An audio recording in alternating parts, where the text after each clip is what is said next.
बोलू. नमस्कार, मी रवींद्र गोडविंदे. जीवंती वार्तात आपलं हार्दिक स्वागत. सर्वत्र लोकसभेची रणधुमाळी सुरू आहे आणि या रणधुमाळीमध्ये 22 मे रोजी आमच्या भिवंडी लोकसभा मतदारसंघाची निवडणूक होत आहे.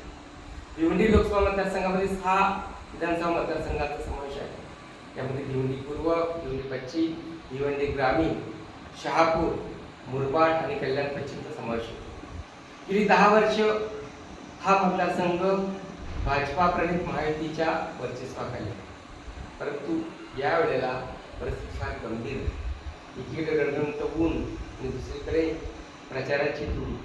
या परिस्थितीत आणि उन्हाळी मे महिन्याच्या उन्हाळीच्या सुट्ट्या, त्यामुळे ही निवडणूक या निवडणुकीमध्ये किती मतदान होतं याकडे साऱ्यांचं लक्ष वेधलं आहे. यावेळी महायुतीचे उमेदवार कपिल पाटील यांची उमेदवारी जाहीर झाली आहे, तर महाविकास आघाडीचे उमेदवार बाळामामा यांची निवडणूक जाहीर झालेली आहे. तर दुसरीकडे अपक्ष किंवा वंचित किंवा मैत्रीपूर्ण लढतीमध्ये निलेश सांबरे इच्छुक आहेत, ते सुद्धा निवडणूक लढवत आहेत. अशी तिरंगी लढत झाली तर त्याचा फायदा नेमकी कोणाला होईल हे या चर्चेतून आपण जाणून घेणार आहोत. बस.